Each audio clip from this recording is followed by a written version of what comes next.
Toshkent davlat yuridik universitetida yuridik fanlar doktori professor Shuhrat Fayziyev tavalludining 60 yilligi hamda ilmiy pedagogik faoliyatining 35 yilligiga bag'ishlangan qonunchilikni takomillashtirishning dolzarb masalalari, ta'lim, tadqiqot va amaliyot integratsiyasi mavzusida respublika ilmiy-amaliy konferensiyasi bo'lib o'tdi. Inson hayotining eng ulug' ma'nosi uni ilm, adolat va davlatga xizmat qilishga bag'ishlashdir. Yangi nashrdan chiqqan kitob ham aynan mana shu jumla bilan boshlanadi. Ta'lim, fan va davlatchilik ravnaqi yo'lida munosib hissa qo'shgan Shuhrat Fayziyevning faoliyatiga doir ilmiy maqolalar, qiziqarli ma'lumotlar ana shu kitobdan o'rin olgan.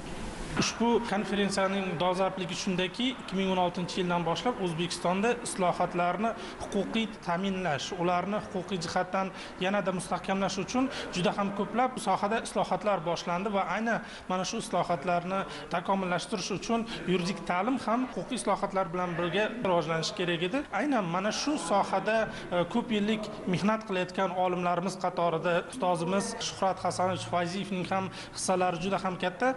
Tadbirda Shuhrat Fayziyevning ko'p yillik samarali faoliyati, xususan yuridik kadrlar tayyorlashdagi xizmatlari, ekologiya huquqi fanini rivojlantirishga qo'shgan hissasi, shuningdek davlat hokimiyati organlaridagi mehnat faoliyati alohida e'tirof etildi. Uning boy hayotiy va kasbiy tajribasi yoshlar uchun ibrat maktabi sifatida taqdim etildi.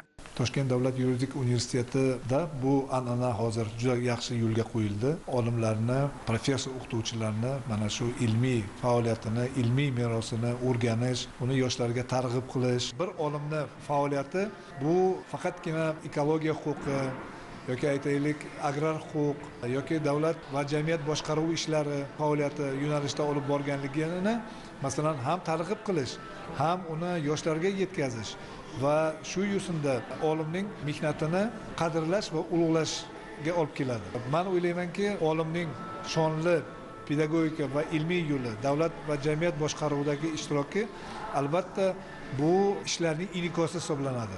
Mazkur konferensiya doirasida qonunchilikni takomillashtirish, ilm-fan va amaliyot uyg'unligini ta'minlash masalalari muhokama qilinib, sohaning yetuk mutaxassislari tomonidan qator taklif va tavsiyalar ilgari surildi. Shuningdek, professorning ilmiy maktabi doirasida talabalar o'rtasida o'tkazilgan ekologik muammolarni huquqiy tartibga solishning innovatsion yechimlari mavzusidagi ilmiy maqolalar tanlovi g'oliblarini taqdirlash marosimi ham tashkil etildi.